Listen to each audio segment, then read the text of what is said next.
Hey everyone, Caleb with Antique Book Collective, and today I'm getting to you guys with how I found the best estate sales near me. So right off the bat, I'm just going to be doing this as a walkthrough more for the antique book side of things, but it does apply, and it is something that you guys might want to watch if you're selling stuff other than antique books, because at the end of the day, it really is a cool hack that a lot of people don't know about that I've talked to.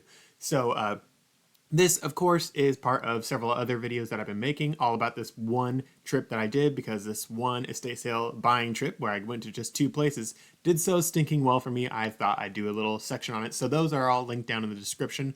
Those include my weekend book haul, picking the right estate sales for the $1,000 plus profit that I made. It might even be over $2,000 profit. I haven't really run the numbers just yet, and also the craziest estate sale I've ever gone to, which is going to be a really fun video for me.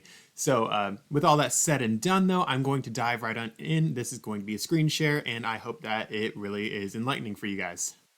So right off the bat, I'm going to just say I go to estatesales.net and I also go to estatesales.org. These are two websites that I really highly recommend using, especially if you're doing antique book business or any other book business or any business in general where you're trying to buy stuff for really good prices and resell them on eBay or elsewhere. You can get some really good deals at estate sales, and this is where a lot of estate sale companies list their sales. It's not where all of them do it. You will have to look elsewhere, but this is where a lot of them do it, and it's where I find a lot of the best sales are. I have found some diamonds in the rough that aren't included here as I'm just going through other cities and other sites, but these two sites should really cover your bases and should really show you what's really good around you. So right off the bat, I'm going on to statesales.net, which is the first one I'm going to be hitting, and I'm just going to type in my zip code. So that's Gresham, just going to do that, and I'm going to hit enter. So you can set it to however many days you want to do out. This is just set for 6 days. You have all that, and I'm not going to really dive right on in too far, but on the left side, you can see all the things that you really need to see for what's going on. After that, you see in this main section the different estate sales that are happening, which is pretty stinking dandy. And you can just go through them, and if you see any that have books like on the front cover, it's like, oh, that might be really interesting for me to go to if you're doing antique books like me. So what I did was I just opened up every single one of these and I checked them out and I saw which ones were the most interesting to me. So as you can see here, this one's purple, so it's one of the ones I already clicked. So I'm just going to click it again to sort of walk through this with you guys. So just gonna let it load up. It's all loaded up now. Takes a little bit longer when you're doing a video like me, but you guys probably won't be doing that, so you could save some time. So here on our right side, we have some books. Here we have some books on the right middle-ish, and as you can see, that's about all for that little section. Those books were very interesting to me. I did write them all down on a sticky note for, hey, this might be worth going to. And for this particular one, let me just look at my sticky note right now that I wrote for this one. It looks like I said that there was about $150 worth of books that I would be able to sell for sure. This is something that I can sort of just figure out just looking at pictures. I can also figure roughly the age of these books. Most of the books that this person had were not very expensive, so I'm just going to keep on going. Just going to look at this one. This was another one that I really enjoyed looking at, and it was one that I was considering going to, but didn't in the end because it just wasn't as amazing for me to go to, if I'm remembering right. So just gonna scroll through as I did in the last one. I'm trying to do this as fast as I can so I'm not stupid boring. Just going through. Sometimes I do a whole lot of pictures and they try to get a picture of everything, and honestly, I find that a little bit annoying because you got to dig through a lot more stuff. But at the same time, it is nice because you can really see what they have. And like if you're a couch salesperson and you're trying to sell used couches, which I do know of people that have done that and have actually become pretty rich doing it, maybe that's something you want to check out. And so it is cool when they do a lot of pictures. And looking at all this, I guess there weren't any books in this one. So with that said and done, I'm just going to end this a little bit for estatesales.net and going to hop on over to estatesales.org. Again, I'm just going to do my zip code. You guys can do whatever your zip code is or whatever the zip code of where you're going is. So as you can see, it's populating with all the info right now. You have some filters that you can do, which is pretty cool. Just going to look, gonna let it load a little bit more. So as you can see, as it's loading, this one had over 1,000 photos, and I went to this one. It was pretty jam-packed with stuff. It was actually a little crazy how much stuff there was, and it was really fun to go in. Honestly, I didn't get to shop around at this one as much as I wanted to do, but that's sort of just what happens when there's so many things. And when I go closer to Portland, I don't normally have a lot of luck. There's a lot of reasons for that. One of them is because there's just so many resellers that are also in Portland area. Sorry, I didn't even go to this one. Brain fart. I was going to go to it though. Sorry, back to the Portland thing. So I find that for me around Portland, everything costs a whole lot more because there's a lot more traffic. There's a lot more people going there. There's a lot more people that are interested in this sort of stuff. Whereas Salem, which is where this sale is, there's usually a chunk less people. However, Salem's still one of the larger cities of Oregon, so there's still a lot of people that end up going to these. Not as much as Portland. I mean, I would say it's maybe like 50%, 10% as many people as I see in Portland normally, but it's still a chunk of people. That's why I personally enjoy going to estate sales that are a ways away from Portland. So I've had luck going to Vancouver. I've had luck going elsewhere that's not quite in the Portland metro, but still is Portland metro, like on the fringes of it, where Portlanders don't like venturing, but that's just sort of me. So just going to look at these, not a whole lot of stuff. I think this Beaverton one was one that I was potentially interested in going to as well. So just going to pull that up. Going to hop on straight over to photos as soon as it loads up for me to do it enough. Sorry again, doing a video makes it slower. So as you can see here, you have some media, which I think it's just movies in this one. I don't remember how closely I looked, but I think it was just movies. And for me, I don't do movies, but I know plenty of people that do movies and have made some great money doing it. I have personally found that when I try to sell movies, the profit margin is just not there for me because I've just been spoiled with antique books. Because antique books, I'm making 10 times on my money, like on average or more, which is pretty stinking cool. Whereas with a movie, you might make $2 per thing. And yeah, you might spend $1 for it. So you're making 2 times more on your money, but it's just not very exciting for me. Again, I think, yeah, this is still the movies there. So not very exciting for me. Gonna keep on scrolling through.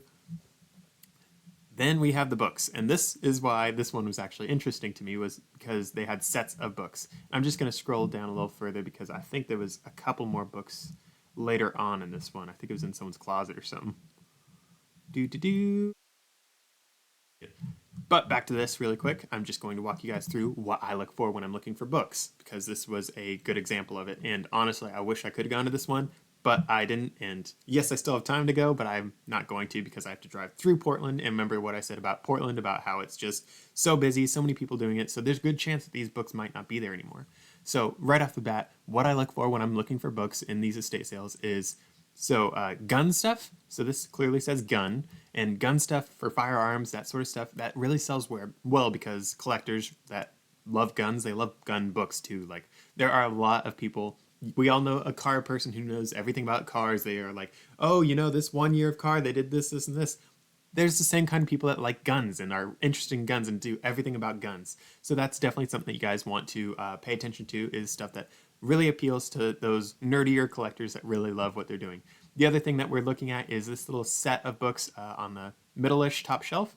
This is a little set. On the left side, you have a set of books. Here, right next to it, another set. Next to it is another set of books. What you want to look for is sets of books. Sets of books can sell very, very well. Something else that I like to look for is when you have books like this one right here that has the tan color and the black stripe. That normally is an older book. So this one here, whenever they have like the title stuff in a black stripe on it, it normally is an older book. I find that it is normally from the 80s or older. They sort of didn't do it as much in the 1800s. I'd say they sort of started doing it in about the 40s-ish. So it is a good indicator of an older book. Not the oldest books you'll find, but definitely an older book. I also look for like drab colors that are just not very exciting of colors. It might have been a better color when it's a brand new book, but when a book is really old, the colors just fade and become more drab. So as you can see, this one that's sort of like an orangish, this one that's like a faded navy, then you have this one on the bottom, which I would be really interested in personally because this actually does look like it is older than the 40s, despite the stripe thing being there. It does look like it's older. So these are a lot of older books, and let me just look really quick. According to my rough estimate that I did right off the bat when I was just glancing at this photo, I said that I could probably make about $600 just from this one shelf. So $600 for just one shelf of books, that's pretty stinking good. However, it wasn't good enough to make me drive all the way over to Beaverton. So with that said and done, I'm going to exit out of that one, and I'm going to show you the two estate sales that I did end up going to. So let me just hop on over. So this is the first one that I hit, and I only ended up buying one book from this estate sale. There's a lot of other stuff that I could have gone to, but I didn't go to because I needed to get to the next estate sale, and I waited too long in line in this one to really shop around. Something I wanted to get actually was the Coca-Cola thing because I have a family member who loves old Coca-Cola things, but I couldn't get it because, again, I had to go. But as you can see here, here's the shelf of books. When I got to the estate sale, they actually didn't have this shelf there, so it did throw me off at first. And I was like, oh, where'd these books go? And I couldn't find all the books that I had wanted to go to, wanted to find, which was a little bit of a bummer, but I had to make do. Like these blue ones I wanted to get because it was a set of books, and I believe I've sold this particular set, not that many books before, but I've sold several of them for like $40 a piece, which was pretty stinking good. But the book that I was most excited about was this one down in the corner. And when you look at just the, let me just hop back really quick. When you look at just the small photo, the thumbnail photo, it's just a square photo, as you can see. And the other one that we were looking at was a rectangle. And sorry, let me get back to it. Ugh, load faster. But a lot of the times you get like these little treasures. So here's the book I was excited about, and it's mostly cut off. The focus is like on the center, and this one's cut off. So I would say a lot of people overlooked this. They weren't looking at it when they were just looking through the estate sale website. And this is the one I went for. And I was lucky enough to get it. I paid a lot more for this one than what I expected to pay. I mean, it's pretty stinking thick, so I wasn't too sad about paying a little bit more. I was hoping to pay like $2 because I like paying $2 or less for books.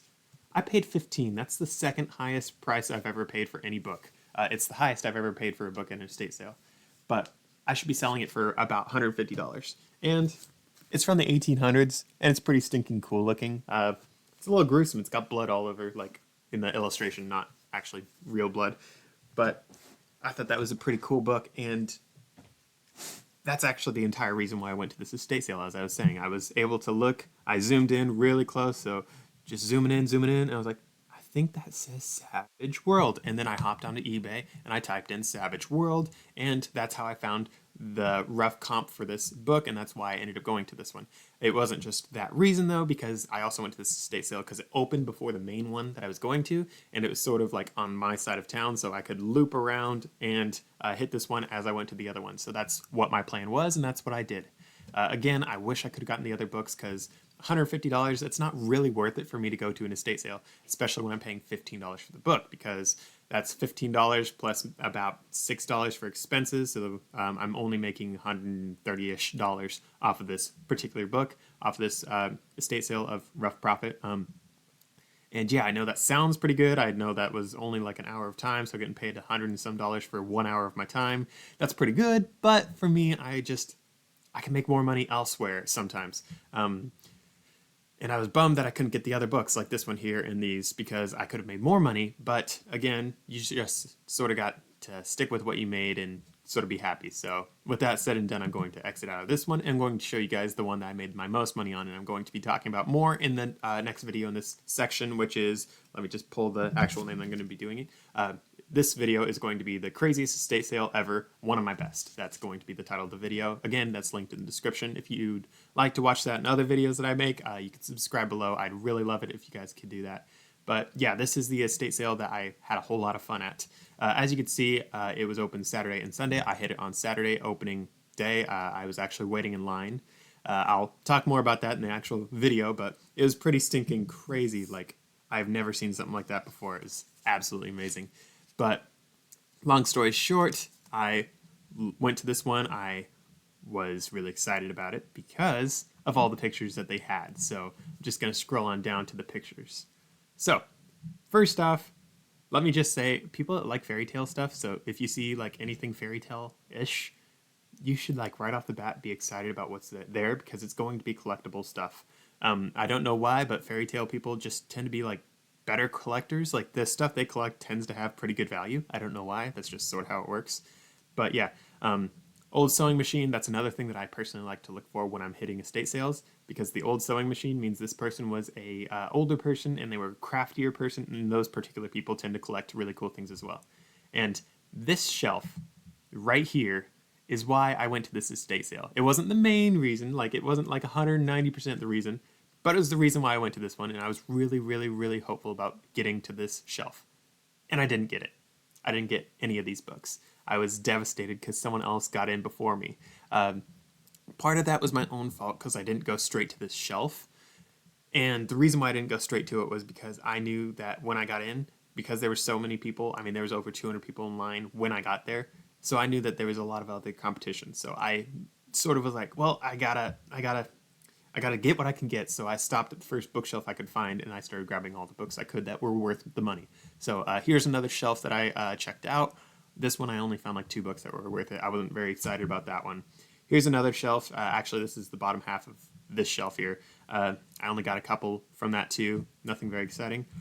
And then I actually bought like 1 or 2 of these. Again, nothing very exciting. This was in the same room as this one, believe it or not. And then kept on going. There was a lot of stuff. The guy that this estate sale was for was actually a pretty cool guy, from what I was told.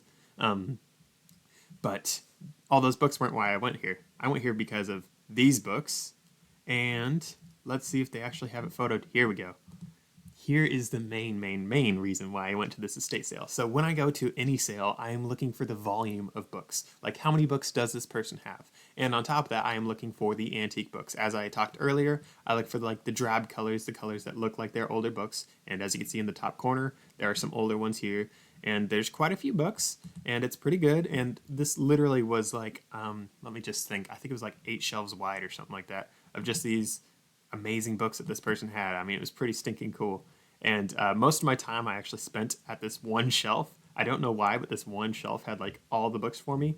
I was also very pressed for time, so I couldn't stay very long to go through every single book. And there was also a lot of other book resellers. There's a lot of people grabbing whatever books they could because Powell's Books is a Portland place where they sell antique books and other books. And a lot of times you just have people come in and grab all the books they can from a estate sale and go straight to Powell's Books because Powell's Books pays like $6 per book or up to 12 roughly. And there are books they pay more for, there are books they pay less for, but I'd say that's roughly about how much they make per book. And because of this sale, they were charging us $3 for a paperback and $6 for a hardcover. So a lot of these people going to Pals were like, oh, there's no money in this, da da da da da. But for me, running my own antique book business, which is the key, you got to run your own business if you want to make the most money you can. For me, I was like, all right, I'm very happy because all these Powell's booksellers and other Portland people, they're all angry and they're all leaving. That's leaving me to go through all these books at sort of my own leisure. I was able to go through a lot of these. They did get quite a few books that were worth a chunk of money, but I was able to get a whole lot more. So I was watching these other book resellers that were going to Pals and all these other places, and they were complaining and they were so angry and they got like 6 books, 10 books. I got about 50 books from this one sale. And again, that's not as many books as I wanted to get. You had that whole shelf of the other books that I talked about earlier that I was really excited about and hopeful for, but couldn't get. But I made out. I mean, I did pretty stinking well. So just going to grab a book really quick.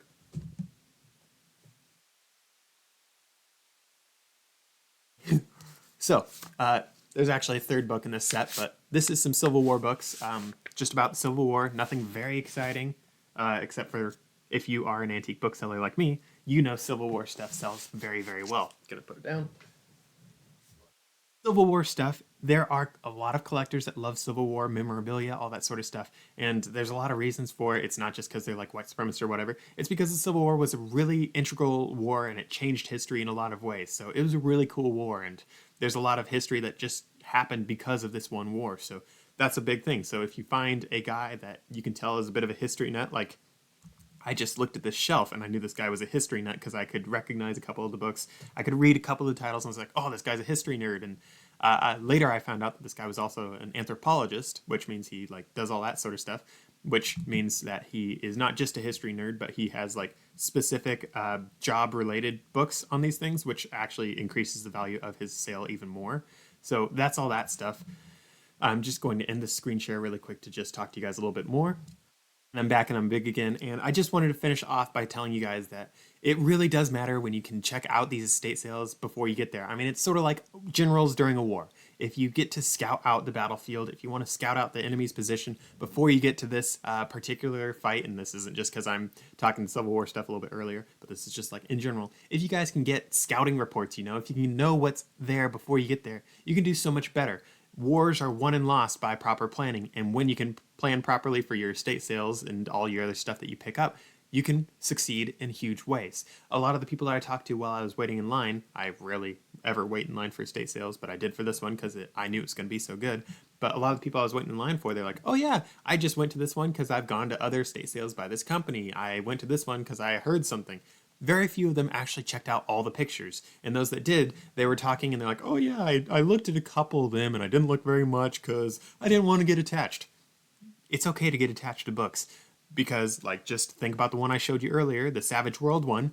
I got attached to that book. That's why I went to this sale, and I was passionate about it. And if they didn't have it, I would have been sad, just like I was sad because they didn't have those sets of books. But I still got most of what I wanted from this sale. And just like I was sad with this particular big sale where I couldn't get all those fiction books, I still got a good chunk of like everything that I was really excited about. And they even had a big old collection of books. Excuse me really quick. Collection of books of these little blue Oxford ones. And I didn't see any of these in the pictures. I'm sure you guys didn't either because I scrolled through all of them. Again, just to confirm, I was like, I didn't even see these. And they weren't there. No one even looked at these. And I found them. And I was so happy because these Oxford ones, I have found so many sets of these that sell for a good chunk of money. I mean, they're not the most expensive books that you can buy for a set because Oxford prints a ton and a half of books. So there's a lot of these floating around out there. But if you can find the right ones, you can make some really, really good money. And I'm just going to hold it up next to a Bic pencil. So it's about one Bic pencil tall and a little over half of one Bic pencil wide, just for you guys' size comparison. So these are not big books. I'm going to grab, here's a journal that I made. So it's just so I'm thinking this is like about 5 inches by about 11 and a half inches. So not a good choice because they're the same color, but yeah, you can see the size difference. They're pretty stinking small. So if you guys can ever find these Oxford ones for pretty cheap, it's really worth doing. And because I bought the entire set of books, which I'll talk about in the next video, if you can buy a whole set of books, that's definitely something you want to do because sometimes they cut you deals. So I got a deal on that one. And I really think you guys should really check out whatever sets of books you can find because there really is a lot of money to be had in them if you can find the right ones. With all that said and done, though, I think I'm going to have to cut this video off. I'm just going to share with you guys once more, though, that I looked at these books, I looked at all the shelves before I went to these sales, and I got an estimated number on how many books I thought were at these sales. And not only that, I estimated roughly how much money I thought I could make at these sales. So the first one that had the Savage World, I estimated I'd make at least $200 to $500. And that was estimating that I would be able to get those sets of books that I was looking at and was hoping to get. I didn't get them. I only got that one book, which is $150. So I didn't even hit the $200 mark, which is a bit of a bummer. But $150, that's actually pretty ballpark for what I was estimating. So I was rather happy with that. However, the main sale, the one I was most excited about, I estimated I'd make about $1,000, maybe $1,500 or more.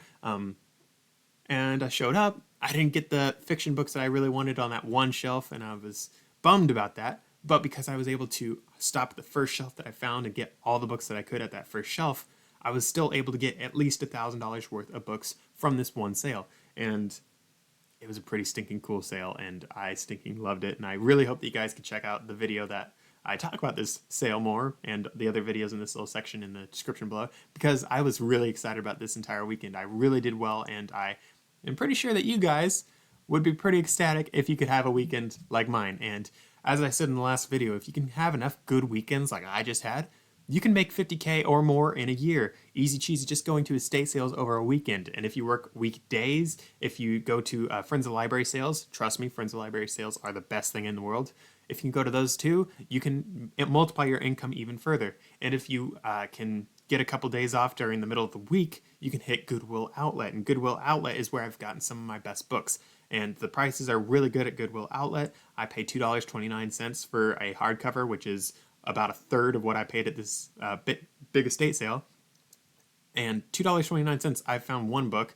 I sold it for $1,600. So that's a good profit margin. That is really good day. And I think the funniest thing is about that one, I think I actually ended up having like estate sales before and after that week that I got the time machine that was $1,600.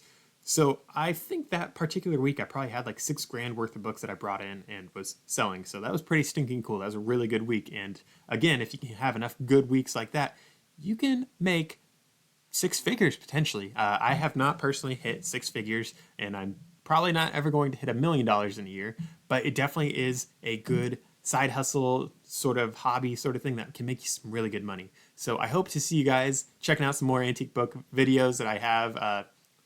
There'll be links somewhere around here. I hope that you guys can help me out though, because if we aren't buying antique books and reselling them, they're getting thrown away, and this is history that's getting thrown away. So see you guys in the next video and help me save some history, because otherwise it's going to the dump.